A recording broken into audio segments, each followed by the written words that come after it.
Hola, audiencia, y bienvenidos a Oye Cinema Club. Me llamo Jason. Uh, Welcome, you guys. We're here.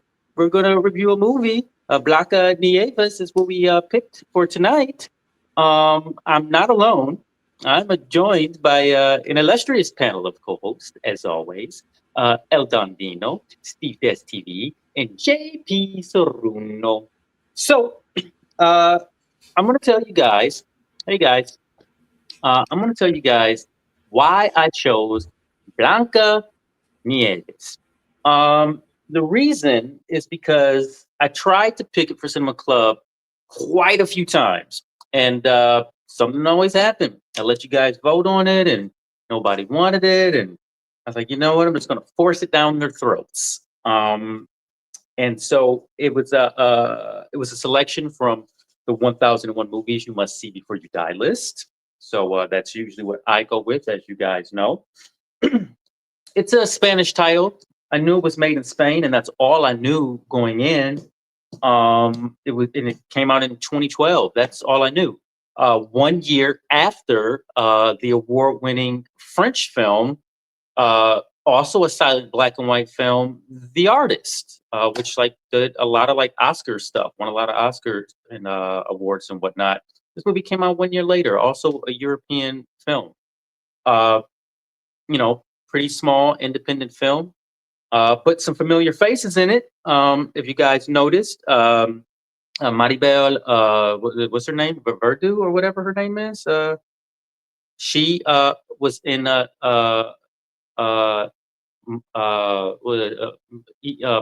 E2 Mommy Tamiyan. So we saw her before. She was the lead in that. In this movie, she plays the antagonist. So let's get into it. Let's get into some first impressions and see what you guys thought of the movie. Dino, why don't you lead us off? Dale, está bien. Great catch on the her being in Ito Mama también. I tried watching or looking up nothing about it. Yeah, I I saw if anyone's interested. I was able to catch this on Canopy, so it did have the English cards and not the Spanish one. So I would have preferred that. But I mean, everything that was written and all that posters throughout the movie was in Spanish, and some of what they were saying, like "ole." I mean, it's pretty clear if you speak Spanish what "ole" is, and other phrases. We able to pick it up. I really enjoyed the movie. The poster of it looks way more menacing, way scarier. I don't remember ever hearing about this movie. Maybe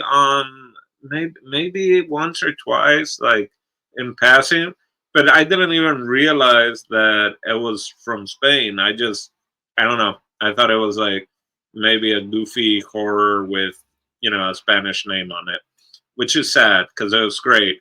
Um, I really, like it is really well made. I knew before going into it that it was like 2012 or something, but then I was like, wait. For a minute there, I was like, wait, is this just like 2012, but it's like a rescued film? So it was just kind of re-put out in 2012 type of situation? Because it was so well done with the black and white to where it was even like clearly then they had certain shots of probably a crane and stuff like that where I was like, oh, okay, definitely not 1920s film. But and of course the picture was super clear. So really enjoyed it. I like the adaptation a lot. I like also when the seven dwarves, if you will, the little people. I thought it was very smartly done. It would be interesting kind of seeing what the community thinks of it. But because it's in the 20s and it's kind of like traveling almost, I mean, it's a traveling crew. I was thinking at first that it was gypsies and stuff like that. But I thought that was very modern the way they used that part of Snow White.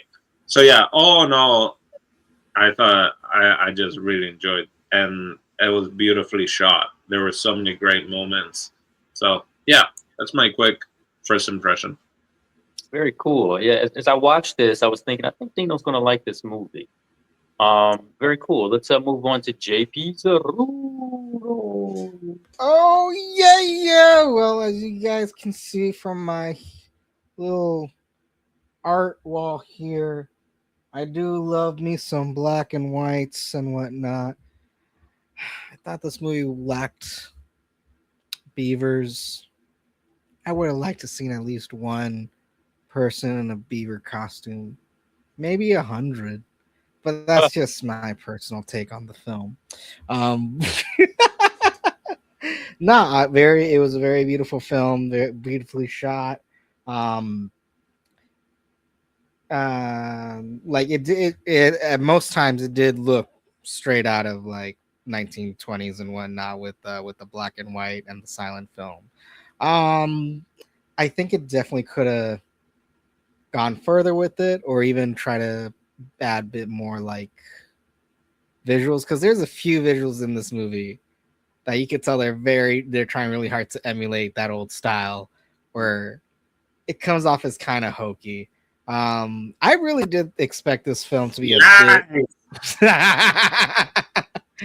I did expect this movie to be a bit on the darker end. I'm surprised at how. I mean, it is dark. It's pretty fucked up. Some stuff that does happen, but I'm not gonna lie. I think this is one of them films that like you probably share to like kids, who you kind of like. You could traumatize them a little bit if you think they could handle it. This film is definitely like good introduction to that. It's really a nice adaptation. Yeah, I mean, I don't want to spoil it quite yet until we actually start talking about it. But an overall good movie experience.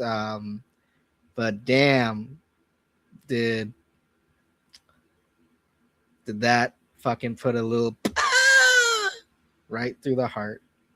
Justice for Pepe. Right? Justice for Pepe. Just For Pepe. Absolutely. Thanks, JP. Yeah, we're going to get into all that, I'm sure. Steve Dez, you got a first impression? I don't. So you can move along. I'm kidding. Uh, I do have a first impression. Uh, Surprisingly, I am very like this movie was very entertaining. I really think that like in the very beginning, don't get me wrong, the very I don't know 10 maybe 15 minutes of the film, I was like, oh, this might be rough, and maybe because I was having an actual rough time to actually watch the film and everything. Unlike Dino, I did watch it, with no subtitles, and I mean the title cards and stuff were completely in Spanish, so I was meant to be watched, not the Paraguayan version that he was watching in Canopy. Shots But fired. but I really enjoyed this film, man. I was like, man, this has to do with like bulls and things like that, like what it is, and I was just for the longest time I was waiting like, yo, where is the Snow White part of this? Like this is just like a completely different thing. And then later it's like, oh, okay, this is all like pre-story stuff. Maybe I don't remember, I don't know, the Disney adaptation or the original stuff of it. But this was honestly my favorite adaptation of this, uh in many ways, in many forms. For example, the I really like the little dwarfs. Definitely a big fan of Pepe. Justice for Pepe. Mhm. And Yeah, it was just like it had a bit of everything, and it reminded me.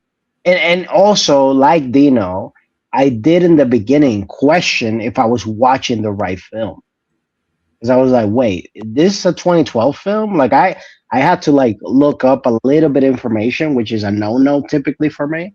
But like during watching the movie, I was just to make sure that I'm watching the right movie. And I saw that it was just like a homage to the 1920s and stuff like that. And I was, oh, this is pretty cool. So yeah, so first impressions, I thought it was a really dope film, to be honest with you. Very cool. Very cool. Great. So I'll do my first impression.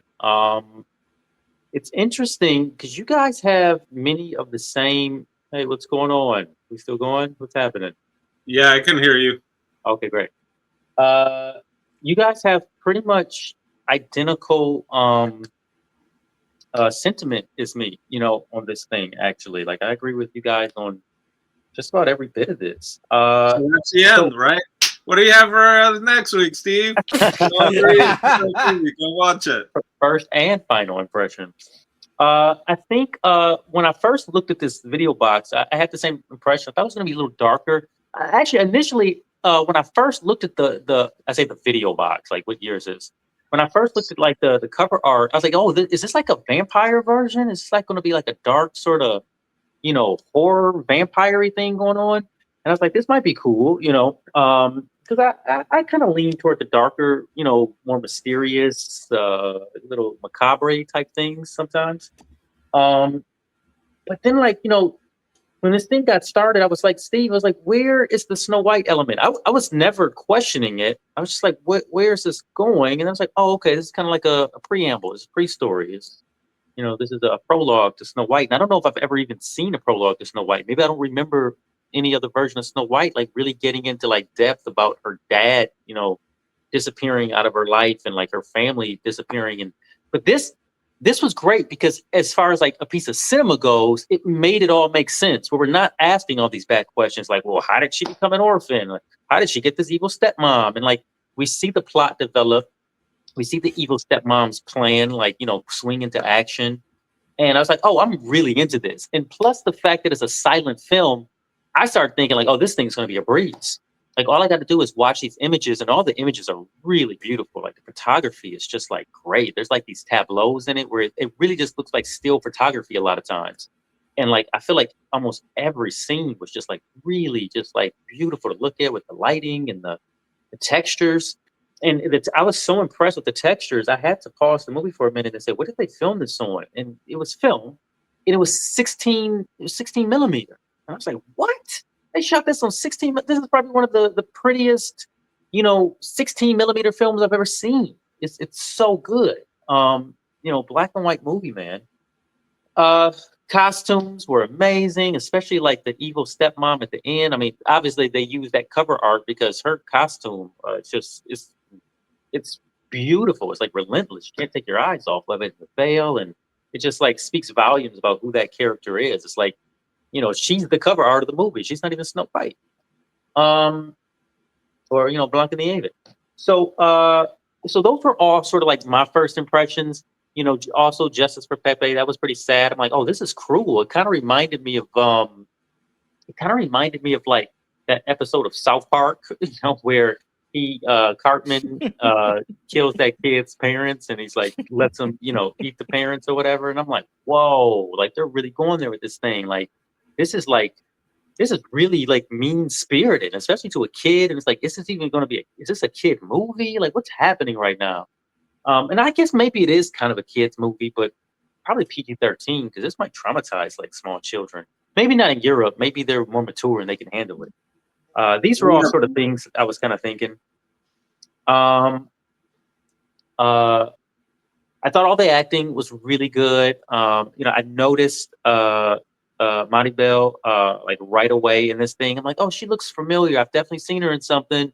I know we've watched a handful of Spanish movies here, and I looked her up. I'm like, oh, Y Tu Mama Tommy again. Great. We really loved her in that. So and she was great in this too. Years later, this is like maybe 12 years later, and so like now she's an equal stepmom. So that was really cool. Yeah, like all the way around, like the dwarves and all that. I thought that was great. Like Dino, I agree. I really like this traveling sort of circus, carnival, gypsy vibe thing they're going. This obviously probably takes place in the 1920s or so. I'm imagining 20s, 30s, and all that kind of fits in. So like, I just really like the setting that they put this thing in. Like, and it just works really good for like this kind of story structure, and all that's very brilliant. Directing is very good, and I mean, I didn't really miss any of the language stuff. I mean, I'm not a Spanish speaker, so it's like it didn't matter to me at all. It was great. And then like, my title cards, I caught the English version title cards. So all that was fun too. I was like, this is great. And I like kind of like the artists and some other silent films we've seen, almost at one point didn't even realize they weren't talking in the movie. I'm like, this is so cool to look at. I'm having fun watching it. Probably my favorite version of Snow White, honestly. And I was really surprised by that. I'm like maybe 70% of the movie in. I was like, I think this is the best version I've ever seen of Snow White. Like, it's so nuanced, and I'm so into their universe and the world right now, and I really like what's going on, and I'm on board. And maybe even more so than the Disney version. So those are my first thoughts.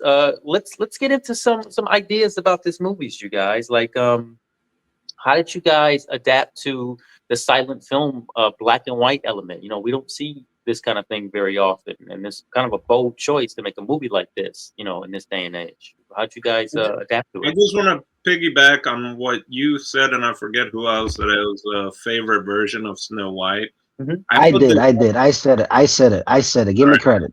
Steve, and Jason. Steve said it first, but Jason, followed.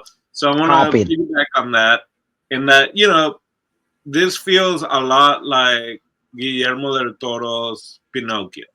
In that, it also says based on the Grimms, and it's their original stories and tales are darker, right? Like most of the times the leads don't have a good outcome, right? Or like people get killed, mercs, all in all those stories, right? And this is one of those, right? I kept thinking like, is there going to be a happy ending? Is there going to be a happy ending? And it's you can take whatever you want from the ending, but so yeah, I put this up there as probably my favorite Snow White version because it's more realistic, if that makes sense. Other than at night they come and find her after she drowned, or maybe she didn't fully. That's what I'm like. She didn't drown. She passed out and was floating in the water and didn't get fully submerged, and then he found her. That's what my brain was telling me, because there's no way to drown in like the middle of the day and then at night they can resuscitate you. That was the only part that was kind of like, okay, suspension of disbelief. But yeah, anyway, so that's kind of just to jump on the idea of like it being a great, more modern, yet taking it to the like it's 2012, but let's take it to the 20s, where you could have a evil stepmother. I mean, the shit that comes out in the news about people like having kids or foster kids locked up and all that, like it still happens. Yeah. Sadly, like it still currently happens. But being able to put it in the 20s, also I had a little bit of feels of Pan's Labyrinth, like Yep. going out into the woods, the countryside type of situation. So yeah, it fit well where it's like you kind of have, the dad's kind of in despair, and what I thought also was crazy was like the evil stepmom is a freaking nurse. Like the fact that there's that flip in her, Yeah. just of like he's handsome and has so much money, and she's just like bling, and then the wife's dead. Bling bling. Yeah. Yeah, all that's terrific, and you can see it on her face. And I was kind of interested when she starts to like have those moments, those realizations, and those smiles. I'm like, what is she plotting right now? Something's happening. I'm really glad you brought up Pan's Labyrinth, another movie that we reviewed here on Cinema Club. I was getting those vibes too. Also, she's Maribel is also in Pan's Labyrinth. She plays a part in that movie as well. Really? So, Who yeah. do you know who she was in, or who she was? I'll let you look that up. Okay. But yeah, I'll take your word for let's it. talk about their choices to make a black and white silent film. Like, how did you guys take to that? Did you guys struggle with it at all, or how'd you feel? Oh, I man, personally. no, go for it. Oh, okay. Just real quick. I personally what I really enjoyed about the film is that it had those Chaplin esque like things of just like a lot of movement very rapidly and a lot of like also camera cuts. There's a lot of cuts in this film. A lot of editing went into this to the point that like legit I know we're not near there right now about favorite characters, but legit one of my favorite characters was Pepe because they I haven't seen a film that has made me really like a legit animal that's not like talking or like being possessed by someone, like a legit animal, like felt very alive in this film. Yeah. And that's like what I really enjoyed a He lot did feel about like it. the best And friend. yeah, Yeah. Moana's rooster got nothing on Pepe. Yeah, fuck Like, that stupid rooster. Pepe has a little bend. The whole time I was like, as soon as I saw that she had this connection with Pepe, I was like, no. I was like, I'm like, this is gonna turn into John Wick. I was like, don't kill Pepe. I was like, I I know. thought when the dogs came into the room and Pepe came out, I was like, oh, great. They didn't catch her. I was like, please don't let those dogs attack Pepe. I Don't know. do it. And then I was like, oh, it's on. Like, let her become a matador and go John Wick on the evil stepmother. Like, just start killing everyone that had any issues with her and the stepmother. But yeah, Pepe, I was like, played by two roosters, might I add. So Oh, okay. in the credits, I don't know if one was the one on the platter and the other one was the live rooster. They credit the dead one. Oh, man. That one's just for you, That's JP. wild, dude. Yeah. That's Any more insane. thoughts about their choice of storytelling medium? Mm. No, it was... Go ahead. Yeah, sorry. it almost makes what works with it is makes it a little bit more fairy tale esque, right? Without it being a musical and the bird like landing and all that. And I think especially for foreign uh, audiences, bullfights is a completely different beast altogether, right? I was even like when they had like the white handkerchiefs, and I was like, it was basically to like let the bull live type of situation. That's something I didn't know that could happen, right? I always assume they always kill the bull. So I thought that makes it like a completely strange land, right? If you're not from Spain and you don't know that culture, it makes it more, fairy tale esque. Sure. That's what I thought with the black and white and the silent part of it, and being in Spain with the matadors. Yeah, it being matadors, and I guess that's sort of making it a sports movie, it does feel very grand. Like right when the movie starts and you see people filling into the stadium, I'm like, wow, they're filling into a stadium in the 1920s because you see like the Model T cars out there and whatnot. And you see all these people like, excited to go to this, bullfighting contest. And it feels very big they're in this big stadium and all these people are cheering and whatnot. And it's like this is kind of interesting. It's a silent film. It's quiet. It's black and white, but it still feels very, very grand. And it's an independent film. It just felt very big right from the start. But JP, I think you were going to say something.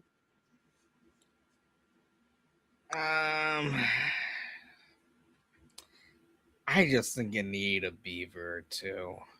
Yeah, I can see that.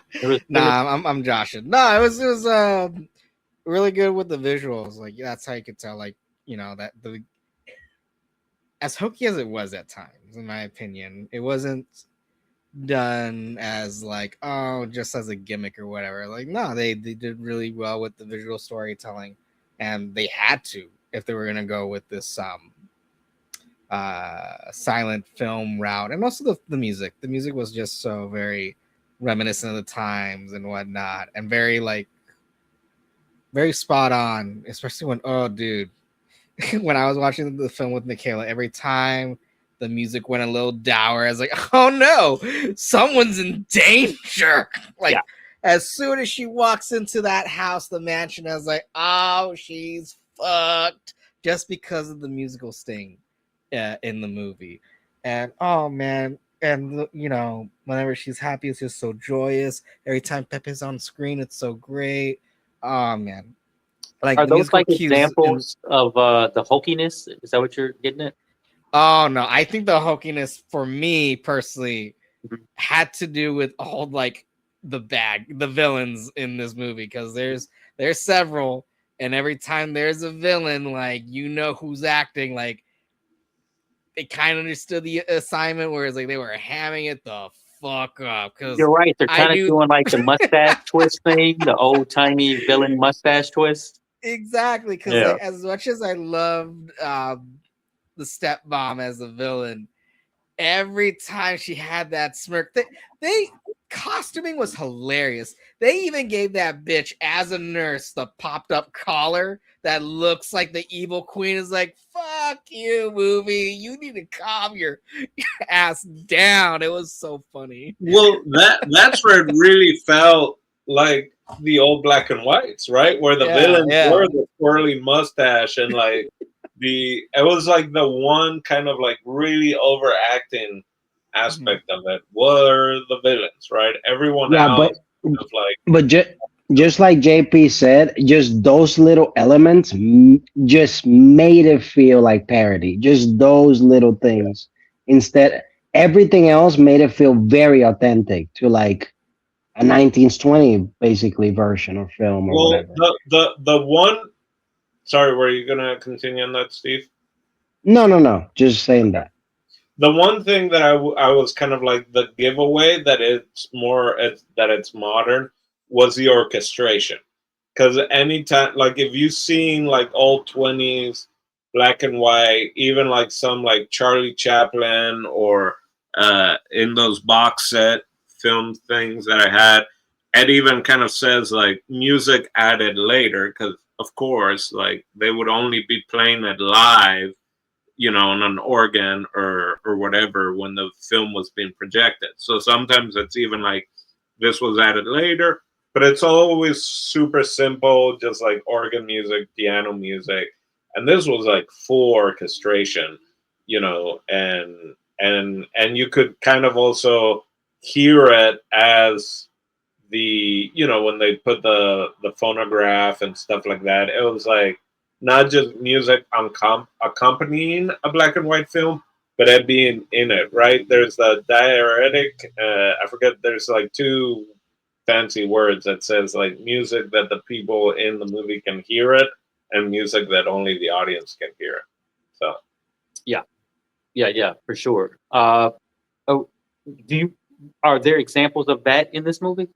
well, I mean, when they're, I feel like when they're dancing in certain parts, when they have like flamenco, and kind of especially when they're playing the phonograph and Right. other songs, that you can, I think, see exactly what the song is, kind of, and like the people singing, like it's matching kind of the song itself, like the mom being the singer and stuff like that. That matches.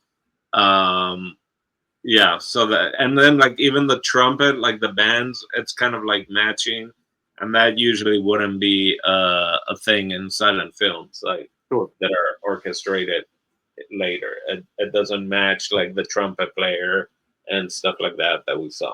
Yeah, I guess I noticed that when the dad is in the he's like an invalid in the wheelchair and he rings his bell. I'm like, oh wait, there's some sound actually taking place in the movie that the audience gets to hear. Right. I thought that was interesting.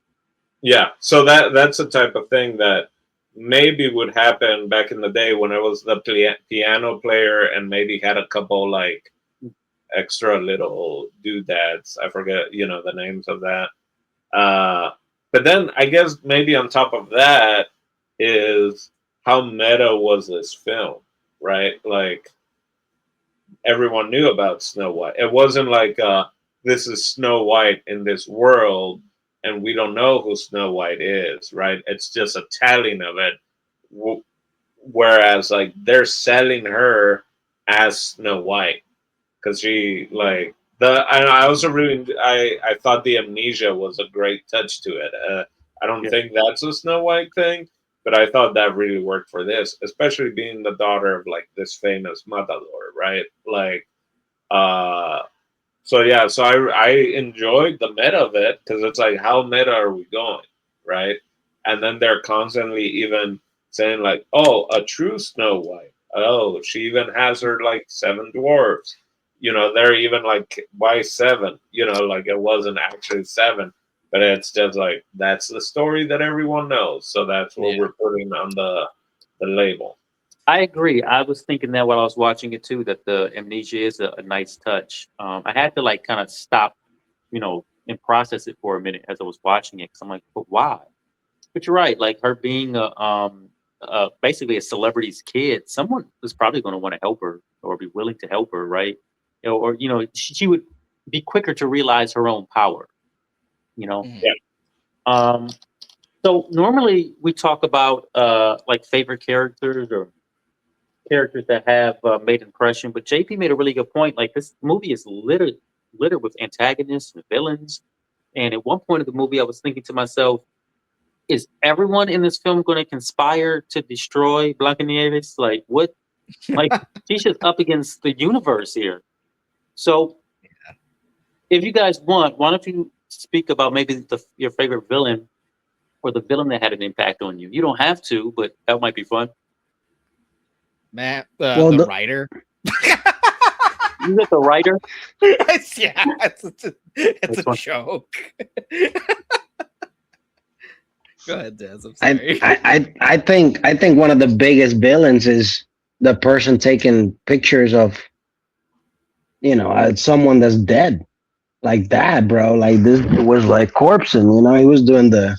What's that about? I was thinking, was that a part of Spanish culture, or are they just like, No, was she doing it to make money? What was the point of that? no, that, Talita that, said that that's a thing that would happen. That yeah, it was no, definitely. yeah. Now there is because I've seen it. My dad, my grandfather had him like he was already like 45 or older, and so was the mom, and they had a previous daughter that died in childbirth or a couple days later.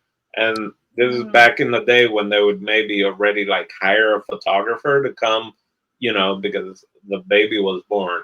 And Mm. so there are pictures of like, the baby like in beautifully dressed, but already, had passed away. And it was they grandfather in suit and tie, and my grandmother in like a really nice dress, and I think even like my great aunt, and they each now not to the point of taking kind of like silly pictures with a corpse like this was, but that's something that apparently would happen.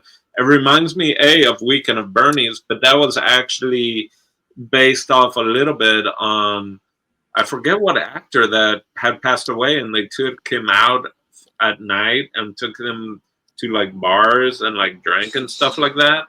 And that was a thing that people would do. But it was someone in Hollywood that they like just like had passed away, and they just like took him basically partying as a corpse. Joseph Robinette Biden. What? No, I'm fucking. I'm kidding. I think it might have been Yeah. Chaplin. I So think it might have been- anyway, so I guess it was a thing, but uh I guess I don't know if it was. There are also the death masks. That's a thing. I Yeah. feel like, and this is just one step more where people taking pictures with someone dead. I know, like Lee Harvey Oswald. People he went around in different freak shows and stuff like that, and people would take pictures. I think with Lee Harvey Oswald. Oh wow. Yeah. So. Yeah. Oh, he was a famous bullfighter, and I guess that's something that would have been done. Someone of that I don't imagine, and I thought that was super emotional. So the fact that she was the very last person, like you can tell that it was like family first, but again, she got like placed at the end of the line.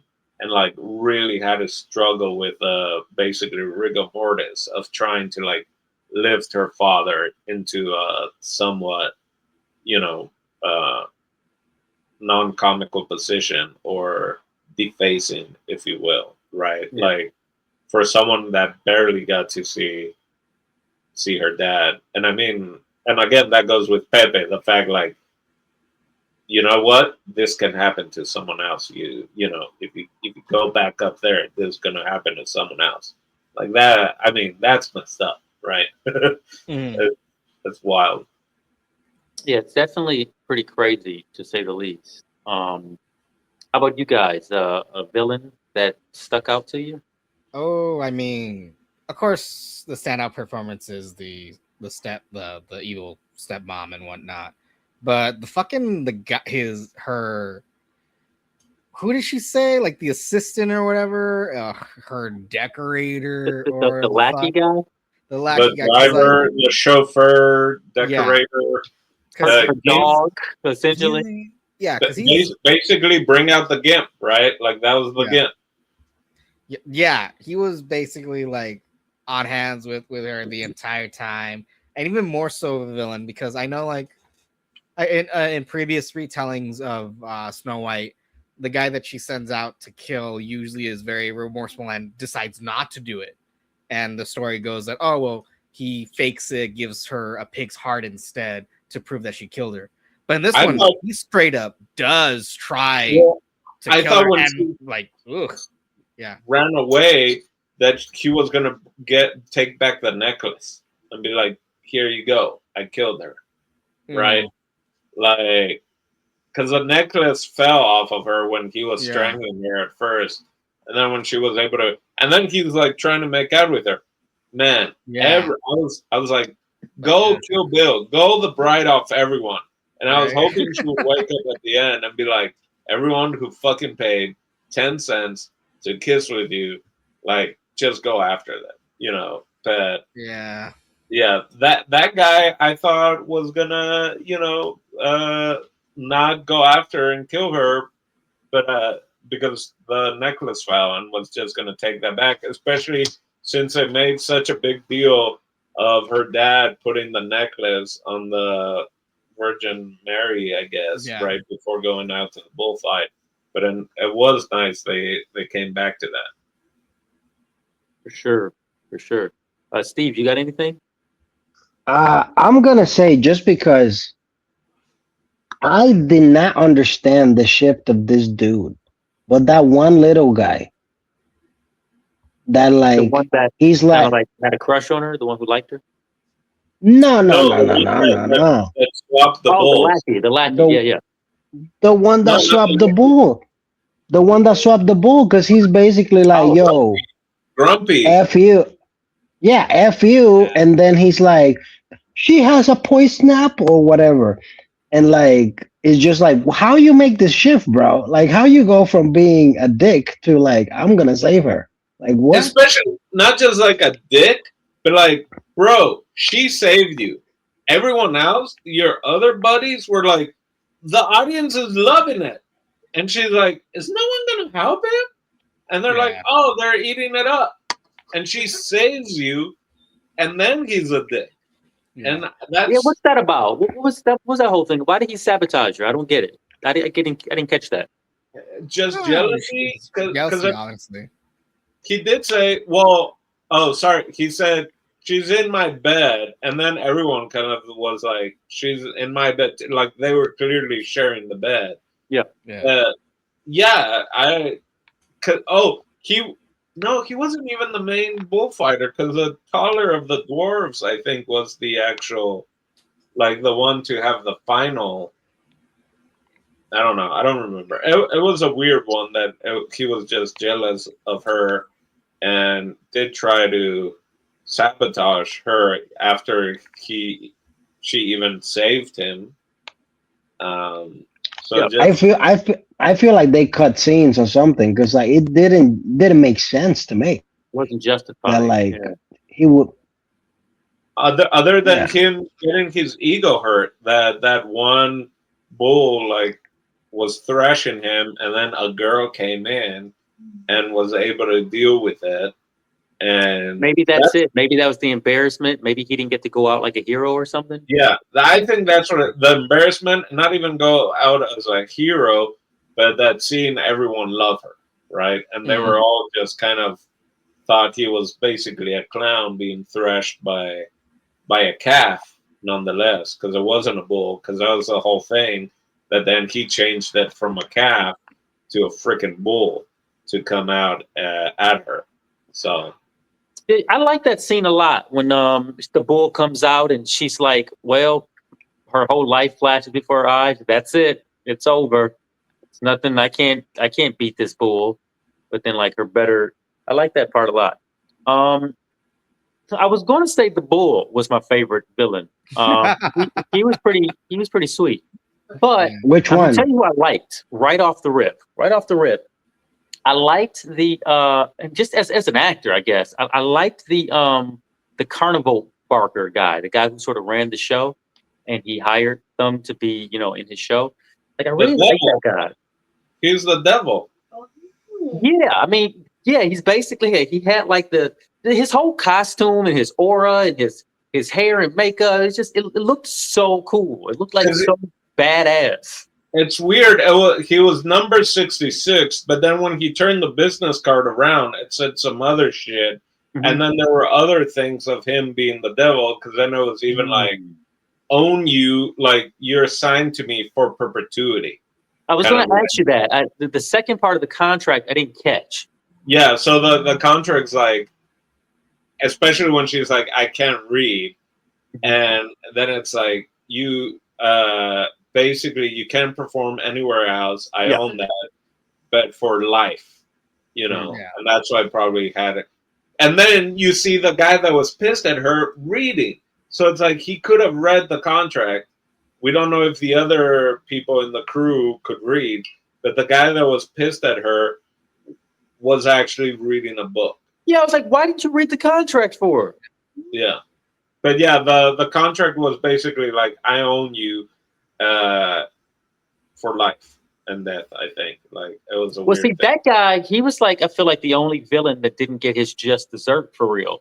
Because I mean, he did some treacherous stuff, and he had everybody make out with her at the end. Like, is Well, that it? not He only just that, gets he away was with the money. He was like, oh, she's really a really good bullfighter, and everyone's throwing money and loving it, and he's like really excited. I was like, oh, he might turn a corner, and I was like, oh, now she's in a coma, and he's like, I'm still gonna make money out of her, from her, And then I was like, oh man, sloppy seconds, and then I was like, finally, a guy trying to wipe off the mouth before going in for a kiss. And he's like, no, no, no, no, no. You just go. Uh, I liked yeah, him. He had a real entrepreneurial spirit. yeah. I was gonna say Uh, the only likable guy that kind of didn't get at the beginning was the mutton chop guy, who was like, "Oh, I knew it was you. Your father was so and so," which was Yeah. such a great like flashbacky edit. There were so many great edits, but that's one of like her memories starting to come back, and the clips that they were showing, even when they were all eating. It wasn't chicken. It was like different. I don't know, pigeons or whatever, or Cornish hens or something, and she just sees freaking Pepe on her dish. Like all those edits were also very much similar to like black and white films when they just started to be able to like overlay film on top of each other, and they did that really well. Also, when her memory was kind of starting to come back. But yeah, the mutton chop who randomly had her dad's hat with her. Like, it was like, So wait, who was that "No." guy? I get his character archetype, but like, who was he? He was at the beginning of the movie as the dad's. I don't know if he was the dad's manager or just a friend, right? Because then I think even when he took a picture with the dad, I think he was one of the ones that was more sad and solemn than like, Hmm. let's have fun with this type of scenario. Um, but yeah, so he was overall pretty good in that sense. Yeah, he must have been like the dad's manager or something. Yeah. I just thought it was funny. I was like, wait, you had the hat with you wherever you go? one of these days I might run into the daughter, so I'm just keeping his hat around. Yeah, that's interesting. That's cool. Anything else you guys want to talk about this movie? Anything that struck you or stood out? Or Well, the wild thought. I was when they were like, "Save the bull, save the bull." I was about to wait for a fucking gladiator moment. I'm like, "Are you not entertained?" Like once her memories came back, maybe she recognizes the evil stepmother and just goes full on Maximus, Russell Crowe moment in the arena, because they had a little bit of that as well, right? Her whole family being torn from her. But yeah, that was just a separate thing. But yeah, I mean, not entertained. It's crazy. Mother dies at birth. Her grandma dies on her first communion. Yep. Like that. Like it was pretty freaking super horrible life, basically. Best friend gets murdered. Dad essentially gets murdered. Everybody. Yeah. I was like, is no one like the dad is paraplegic and he just happened to roll off a staircase and die? Like, are we not trying to figure out how did the dad from his room make it all the way to the staircase and fall into his death? Yeah, nobody cared because she's rich and she paid off the It's, police. it's the 1920s. You can get away with murder. Oh, we haven't talked about her being a dominatrix, basically, also, right? And like that's the whole thing. The power grab, and then even with the painting, could we not have seen the final painting? Because it looks like the guy was starting to paint it as like he was going to paint over the dog. Yeah, the guy, right? Is that not what it looked like? Listen, the fact that we don't get that final painting is crazy because I mean we know what it is, but it just would have been fun to see it. And not only like it was just like you're putting on this collar, it was like stripping down, like that, like he's stripped down to like his undies and stuff. And I was like, this is what like the movie didn't need this. Like this is another part of just like the psychosis of the evil mother. Like it's like well, both of them. We need to see both their psychosis. We need to see just how evil she is and just how much of a lackey he is. Like it establishes like that relationship. Yeah, I don't. Again, for like a snow, you never see like this kind of perspective of like, oh, what? Like she's just evil. Oh, she has different sides of her, and then it made sense that she would be able to like see through the keyhole. All right, she's about to do her business. I can go and hang out with my dad, like which had a completely different turn because it just felt like the dad was in such despair and just such kind of depression of basically the idea like my daughter killed my wife, right, with birth, that at first, didn't want anything to do with her. And so the idea that they were able to have, I don't know how long to actually hang out seemed like every single day that the evil stepmom was just like doing what she was doing, had the outfits and everything. Also, the audacity of like, yo, not only do like, okay, because you took care of me while I was going through this rough time, I marry you, I give you the life of your dreams. Now I'm ringing a bell to ask for water, and you throw it in my face. Yeah. Just mean for no reason. And they had so many maids and other people working. I was like, when I was like, they made BlancaNieves do all the hardest jobs. I was like, wait, there's like 20 other maids in this place. I was thinking that too. Yeah, I mean, just to be mean for no reason, just diabolically evil. But then you would think the ringing of the bell, it wouldn't be the wife that goes to do it. It would be one of the servants that goes to like see what he needs. She was like Game of Thrones level mean. She was like King Joffrey level mean. Yeah. Alita says it was. I agree. It was evil. Yeah. Evil. Cruel. So let's talk about a couple pieces of the ending. Um, I really like the demise of our villain in this. I really like how they showed it. I mean, we got to see her get her just dessert, but I thought it was just a really like artistic, thing to bring the bull back in there and just to see the bull's outline and his horns. Like, she's about to get torn up.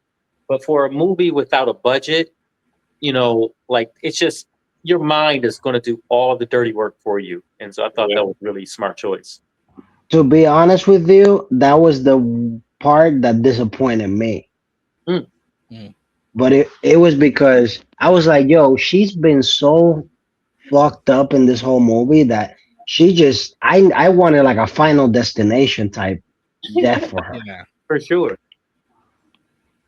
I will So say seeing that the bull goring, I would like to have seen like behind the scenes or whatever, like of the dad, like how they were able to like shoot, like the like that looks really well done, and then also of the I guess the guy that was mad with her that also was getting gored, but I was like, how was that done? Right? Like that was really well done. Like even clearly, if they threw in, a dummy to get gored and stuff like that, it was just really well shot with it. Yeah. Um, At first, I thought it's like, is this like file footage? Are they using like old footage and like matching it with the shooting? Like that's what I thought at first, but who knows? I mean, it could have been a little bit of everything. I mean, 16 millimeter. That blew my mind that you said that because I was like, oh, this is probably shot in color, and then just like even if it was shot in color in film, then like changed to black and white because it looked like so crisp. I mean, it looked analog, it looked Yeah. film, but it looked so crisp with the colors. And then even the final, oh, what was that German one? The freaking serial killer that was going after Yes. and is hiding in the freaking whatever to not get found. And then like she's hiding, and every time you hear the doors or you see the shadow under the door and the light, I'm like, oh, is that gonna be her? Is that gonna be her? And then they come to the realization of like, because they had the spears and they had the knives or whatever, and then they're kind of like, oh, we'll put the bowl in. And there's again great silhouette because at first it starts as her silhouette, and then it kind of morphs into her. Like that's great. And then Talita mentioned that it's the same bull that got her dad, which to me that feels not likely. But she said on the name that the bull was also called Lucifer. Oh, Lucifer, same in English than Spanish.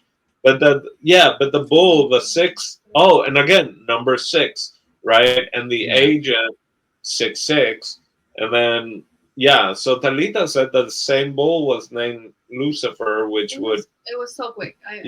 or that's what she thinks. So the fact that either the same bull or just another bull named Lucifer is the one that gets the evil stepmom is kind of like, again, just poetry, right? Which is the one that I think was spared, right? I think that's the same bull that she was fighting, and then they're like, oh, spare it. And then it's the one that would take out the evil stepmother. Yeah. And no doubt. And also, let's talk a little bit about the actual ending, the final ending. I don't want to. Just sad. Yeah. What do you guys make of it? What do you guys think about it? I thought, even though as much as I hated it, like it says, that's what made the film a unique adaptation. To me, it wasn't the bullfighting, it wasn't all that. It was the ending, because damn, was that cruel. It's hard. You think that everybody was gonna get their comeuppance and whatnot in this film, that like finally justice was served and whatnot, but no, like, and it could have just ended right there with her being taken out by all the spectators, like a fallen hero. But kind of like Gladiator. Yeah, like Gladiator, but instead, it's just that cruelty, like even in like because she's not dead, but she might as well be. But even in death, like she's just treated poorly, just being used as a prop for this guy that she basically signed her soul away to, and then being handled by someone that saved her life and that she trusted. It's wild, man. It's a very tragic end, and I'm not gonna lie, like I was, because throughout this whole film when I was watching it, I was mouthing off the entire time because it was a fun watch. So of course I was just like Science Theater 3000 at the entire time with Michaela. But fuck me, man, that I was quiet that whole time. Like, wow, like that sucks. Got Like you in the feels, huh? it was a brutal end. I was like 4 stars because of that ending. It also gave me the feels of Buster Scruggs, the one, the Coen brothers, the one part of the not analogy, anthology, of the performer that has no leg, Yeah. right? And it gave that feel, someone that can't respond or react really, that is stuck in that. But okay, JP, to that then, and again, I think the Grimm's story of it is not a happy ending, if I'm not mistaken. But he kisses her, and there's a tear. What is that? Is she maybe gonna wake up eventually? Like, did Nah, that? dude, she's awake through all of it. She ain't waking up, man. Like that's how I read it. It's like, no, she is very well aware that is her life, and it just sucks. But That's how I read it. That's how I she's read it. crying on the inside, basically, and that's just a tear of. There's kind of like the dad basically being, right, like he can only move his head. Like she's just kind of like, I'm stuck in this for the rest of my life, basically. Yeah. So I have a little bit of a different interpretation than you guys, just slightly.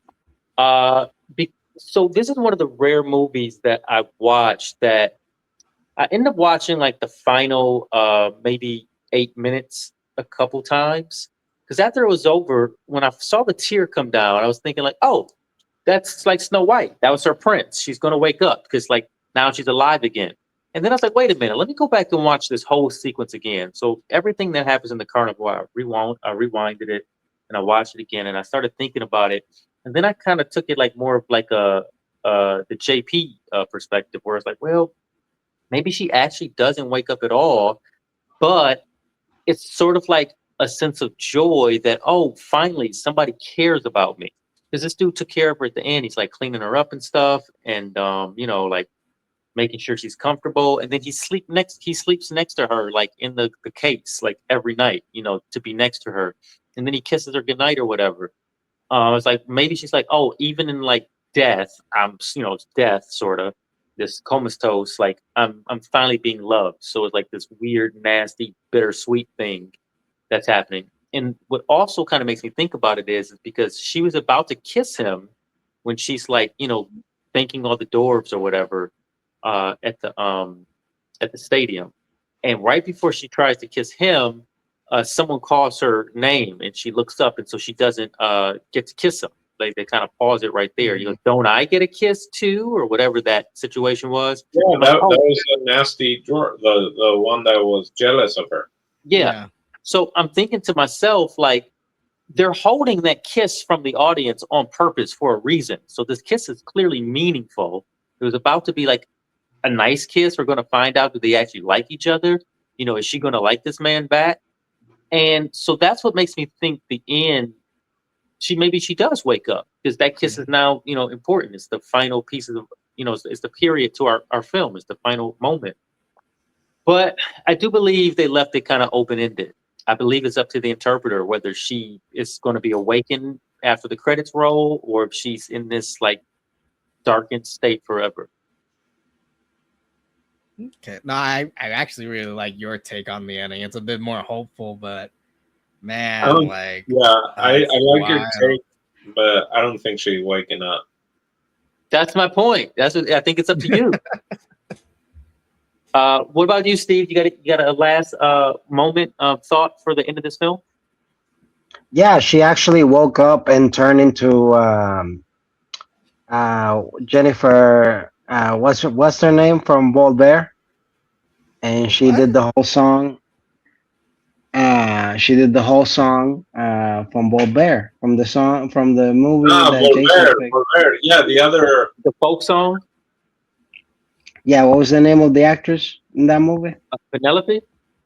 Yeah, she turned into Penelope, and then she sang the song that she cried and everything. All right, that's an interesting take for sure. No, the no for me was again I didn't went and rewind it, so I didn't have as much time as you to go do that to show up here. But yeah, to me it was dark. It was just like whoa, because you're waiting, especially when you're familiar with Snow White. You're waiting for like that supposedly happy ending that's still very rapey. And here they made it even more like emphasize on that aspect of it by like taking money and all this stuff and Yeah. whatever. Mhm. And so yeah, it just feels yeah, it doesn't I don't know. It just there's no way like I understand that point that you're saying of like, oh, they're trying to make this moment, but it's just like it feels dirty. And I think that was also the point of it. It wanted to kind of make you feel that way too, because like that's how she felt almost all her life in the film, I said, And essentially. isn't okay? Now I'm thinking the Grimms, the original Snow White. She's placed in this glass coffin or whatever in the woods, and a freaking huntsman or Prince Charming or whoever comes by her, sees this woman there, and basically, uh, well, sexes her without her consent, leaves. Snow White gets pregnant, has the baby born. Then the baby ends up sucking the thorn from the thing that poisoned her, that put her in the coma, and that's how she wakes up.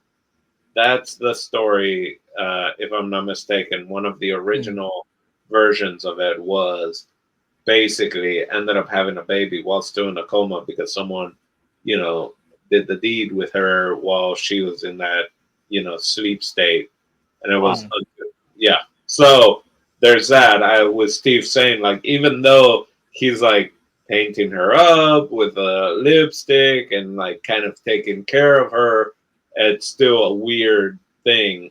Because, yeah, they're also together when the fireworks are going out, and that's the possibility of them kissing.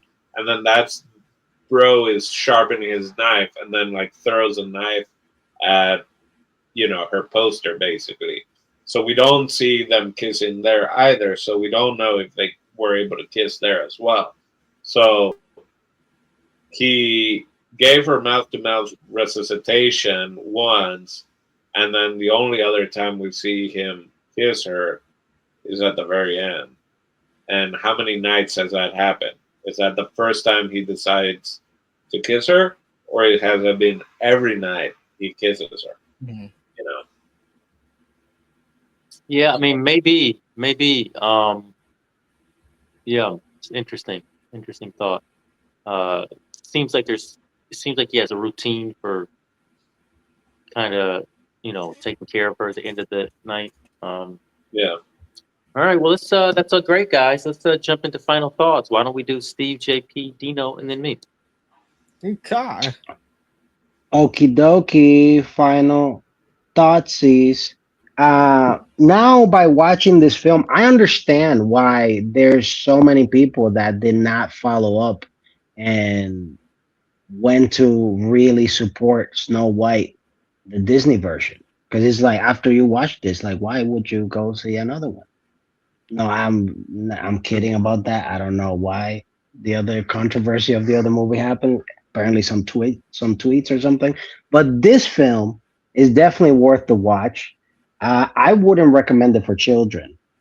I don't know. Maybe you guys will be bold parents and do that, but I wouldn't. But people, that are mature enough, maybe older teenagers and stuff like that, forward, I will recommend this film. Definitely people that enjoy, a little bit of dark in their movie watching. People that are into, I don't know, Coraline and Beetlejuice and things like that. Maybe they will really enjoy this film as well. And yeah, honestly, like it's a surprised. I'm surprised of how good this film is because I was not. It's one of those that you're just not expecting it, and it was cool. And it's definitely a film that no matter what language you speak, you could still follow. Maybe there will be some cards that you might not understand, but like I think overall it's a good watch for anybody of any language in the world. So Yeah, those are my final thoughts.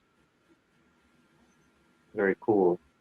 Just before you go, JP, I just want to give us our numbers because I forgot to do that. Oh Uh, yeah, let's do that. Box office wise, this thing did about 2.5 million box office, the independent Spanish film. Most of it came out of Spain. Only about quarter million came out the US. The numbers on budget are a little unclear from what I could find online. It basically just says less than a few million. So, whatever that means. All about the money, money, money. Yeah. What do you? So yeah, my final thought. I'm pretty sure this thing had a small budget. But yeah, it doesn't matter how much it cost because it was a great work of art. I had a fun time watching it. Up until the end.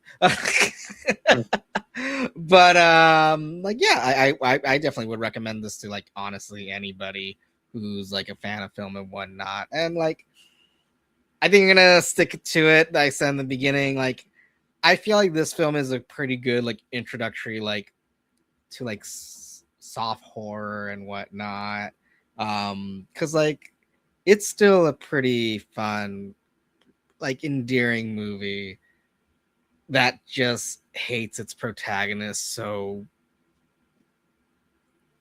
evilly. I can't think of a good word, evilly. Put that in your dictionary, Webster. But yeah, no, like it is a depressing, sure, but I can't deny that it is a pretty good work of art and that I did have fun watching this film. Very cool. El Don Dino.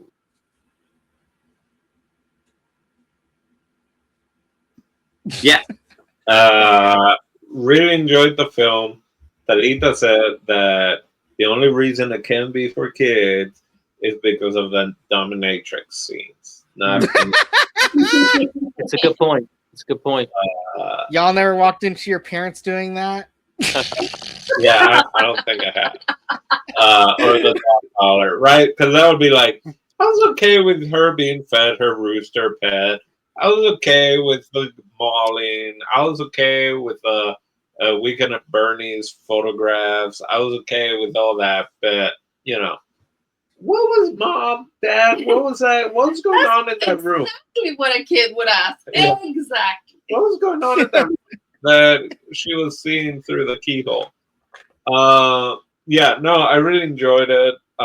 Again, you brought up the modern Snow White, and similarly, Pinocchio came out when Disney brought out the Pinocchio live, whatever, real D, whatever they keep doing with their cartoon projects, putting it in live form, and there's like no contest. Like Guillermo del Toro's Pinocchio versus Disney not re-release, new Pinocchio. So this Snow White in 2012 versus the current Snow White that came and went. you know, what, a couple of years ago, maybe more now. I can't even remember. It just shows like how a story this old, these stories that are from the Grimm brothers, right? The so old feel newer and more refreshing and unique than what we know of them. You know, from basically Disney and just like kid friendly versions of them. Because the grandmother was even reading. No, or was it the dad reading Red? Little Red Riding Hood. Yeah, Red Hood, Red Riding Hood. No, what? Little Red Riding Hood. Little Red Riding Hood. Sorry, English, Spanish, getting it mixed up. But yeah, Say it in Spanish. What is this in Spanish? Rojo. What is it? La Hoodwink. Caperucita Roja. Roja. Is that not how you say it? Sí, sí, Say sí. it. La Say it Caperucita again. Roja. So yeah, so like again, just another level of meta. I feel like in the movie that it's like we acknowledge Snow White, but when we're reading one of their stories, it's going to be Little Red Riding Hood. So Say it yeah, in Spanish.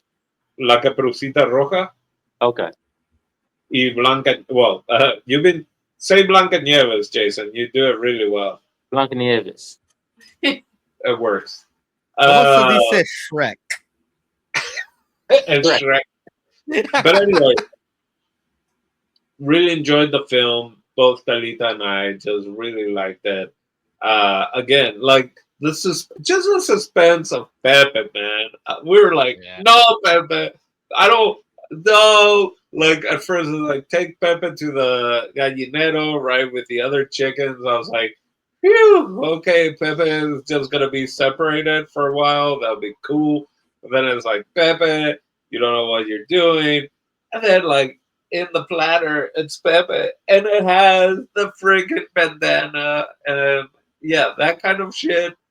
And Yeah. throughout the movie, that's there's a little realism. Anyway, I would recommend this to a whole bunch of people, because it is, yeah, it wasn't really horror, but if you think about it, it is. Like you're asleep, but you're tearing up because all these men are kissing you without your consent. And women. And women. Like, that is horrifying, right? And then you're even propped up and your eyes get open as a part of a gag of a show, like a jump scare for other people. Yeah, this is what, like, it's not our horror, but once you start thinking about it, holy shit, this is horror, right? Yeah. Like you were trapped in her body and just her life as a whole. Like, yeah. So really enjoy the movie. Even talking with you guys, hearing some other perspectives on it, even makes it better. Really sad that I guess when it came and went, wasn't really on my. Well, I guess I was in Chicago at that time. Wasn't really watching movies. Didn't have TV or cable, and the internet isn't what the internet is now. So maybe that's why it came and went without me realizing. But I would recommend this to a whole bunch of people. You like black and white, you like horror-y type things, thrillers. Oh, you like Disney? How about this, guys? Try this out. Yeah, I enjoyed it. Would I watch this again? I might. I might if I'm with people that haven't seen it.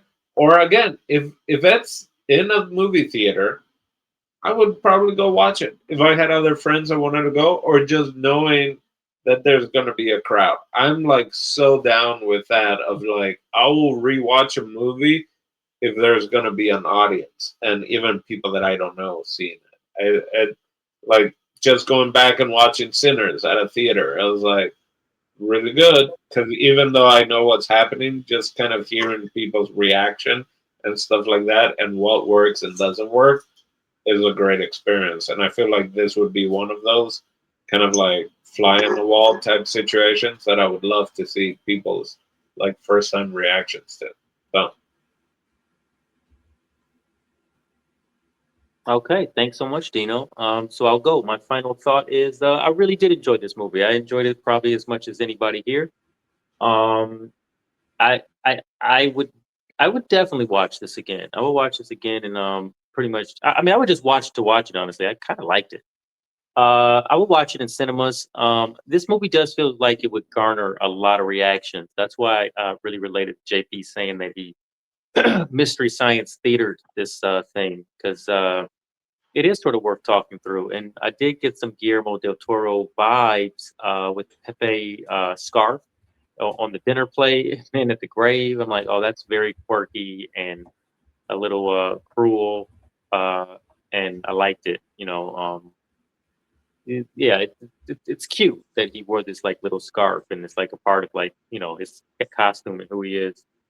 Um, yeah, there's a lot to like about this movie. I think I said when we first started, this is probably my favorite telling of Snow White, and it does relate back to a lot of the Grimm stuff. Uh, I couldn't recommend this to everybody because I just know some people they're just not they just don't have the capacity for a black and white film or a silent film. But if you liked the artist, you're gonna like this thing. You're gonna probably love this thing as well. That was a French silent film that came out just a year before this. Um, I would think anybody could like it though. I think a lot of people would like this who don't think they would like a silent black and white film. I mean, that's what kind of makes it so great. It's it's wonderful, in that regard. I think it's a very beautiful movie just in general. Like the cinematography is awesome. Like the photography choices, the camera work, like all that stuff is really great. The lighting, I mean, like I don't know how often people notice the lighting in a movie, but this thing is like really striking. It's so like pretty and beautiful, and the art direction of this thing is fantastic. It's a period film. Like I don't know how. I honestly don't know how you make a period film like this for as cheap as they did. It seems insane to me. It seems like there's just a lot of. It doesn't seem like an expensive movie, but knowing it's a period piece, it does seem like a pretty expensive movie. All things considered, and like I didn't feel like there was like any gaps in things that they weren't showing us because of like budgetary constraints. It was all there. It was all on the screen. Um, so yeah, that's I guess I didn't miss anything as far as like who I would recommend this to and would I watch it again. So yeah, I guess that concludes BlancaNieves. Thanks JP, thanks Dino, and thanks Steve for reviewing this with me. Steve, what do you got for us next week? Next week, I'm so happy you asked me. I've been debating so much what's the next film gonna be because it is my turn, Oh, and there's so many movies that I would like to pick first, but because we are in award season, I have to pick a movie that's in the current contention. oh, And because Dino talked about Sinners, I did not choose that movie. I chose Oh Agente Secreto, The Secret Agent, The Secret Agent. I'm gonna make you all learn Portuguese. So The Secret Agent it is. You are going to make us learn Portuguese, Steve? we Eu got a few falo days to learn português. Portuguese before we watch the movie. Cool. Yeah, and Spanish No for the Super subtitles, Bowl. everybody. No No sé, subtitles. Ay, Dios mío. That's in Spanish. That's for Is Bad Bunny. it out? Anyways, for El Dondino, JP, Talita too, Jason Echoes, and me, Steve the Civil. We'll catch you next. Adios, míos. Obrigado. Tanto.